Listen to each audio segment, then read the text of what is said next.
Hey friends, if you wish to display date and time on desktop in Windows 11, then please watch this video. I will guide you through the process.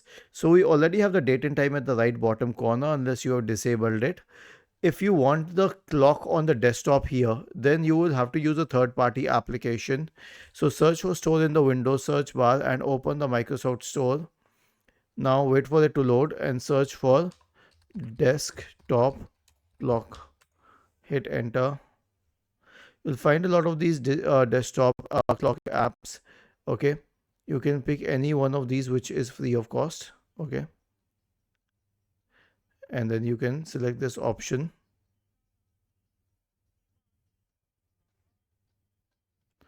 and we'll wait for it to be installed. So you will have to use a third party application for that. There is no what do we say option in the system itself. Was this helpful? If yes, then please subscribe to the channel. If not, then let us know in the comment section of the video on how we could help you further. Thank you for watching this video and have a nice day.